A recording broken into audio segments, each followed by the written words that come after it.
Well, it seems like there is a national day for everything, and it turns out that today is National Bagel Day. So, of course, it has to deal with bread that we can make big sandwiches on. Who do you think we brought back? Chef Cory Cross, of course, from Ravage Deli. Welcome back. Thank you, thank you, thank you. It's good to be back. You always feed us so well, and these sandwiches that you make are piled high. I'm assuming today will be no different.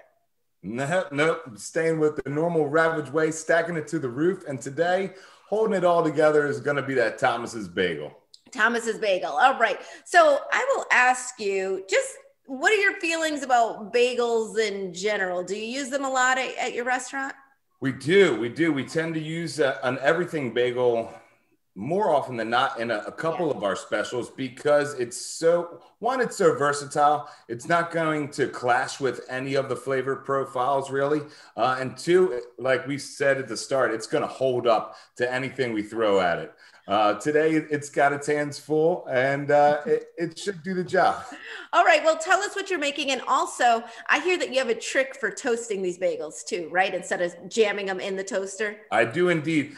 And it's Thomas's trick. I'm not going to even take the credit for this one, but they're recommending 375 in the oven with just a little bit of butter on there. I knew you were going to say that. Yep, that's going to toast up nice and give us a nice golden brown. I've got one right here, and that was just about, I'll say about 5 minutes in the oven. Okay. Maybe a little less. Keep a nice eye on it, but once you get that golden brown, they're ready to take anything you can throw at them. That makes sense, and then it's still chewy at the center there. Most definitely. There you go. All right. So I see something behind you that looks like I should eat it. So tell me what that is. Over here, we've got the first of the two recipes from Thomas's anniversary cookbook. This one is called Let Them Eat Crab, and it's going to be our Thomas's everything bagel, a little bit of the bib lettuce. Then we've got a nice Maryland-style crab cake there, and the pimento cheese just spread on the bottom to give it a nice little spicy kick. Thomas's actually shares our recipe, Ravage's recipe for crab cake, in the fact that instead of using egg, we end up just using a little bit of mayonnaise, some panko breadcrumbs, a little bit of lemon, salt, pepper, Old Bay. It's going to give you a lot more shelf life, and you don't have to worry about using the raw egg product as well. So a new take for all you Marylanders out there. That's a good idea.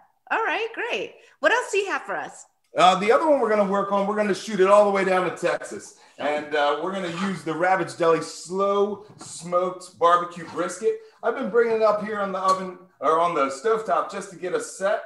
She's starting to sizzle and pop right now, so she's going to be perfect to bring over to our Thomas's plain bagel.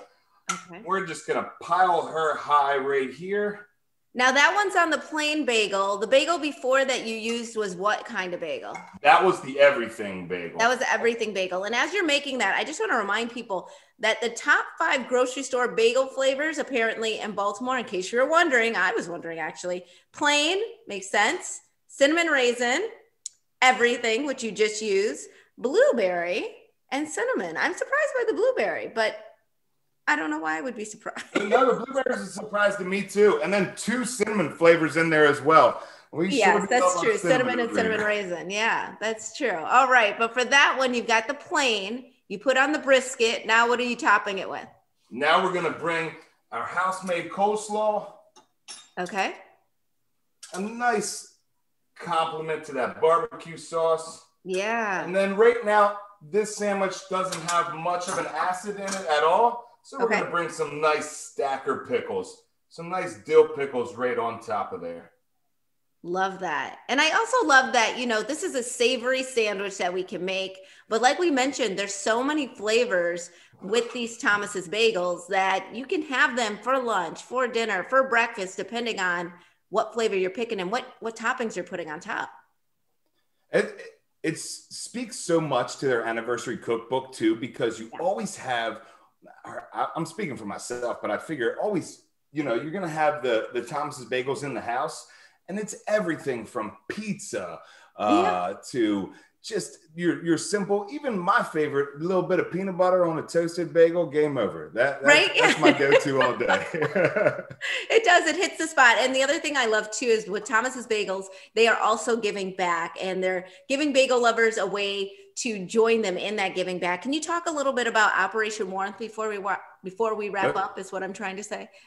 Most definitely. Operation Warm, Thomas is giving back, and we're getting everybody warm in the belly here with these sandwiches. And Thomas is giving coats to kids in need to keep them warm through this winter. So while Thomas's keeps you guys warm in the belly, donations are always welcome over at operationwarm.org or Thomas's Instagram. All right, perfect. And of course, we'll put that up on the screen so that people can see that as well. Chef Cory Cross, the only thing I don't like is that we're not together in studio. One day. Enjoy your sandwiches. I will eat them virtually. Appreciate that. And we'll be right back with more Midday Maryland right after this. Stay tuned.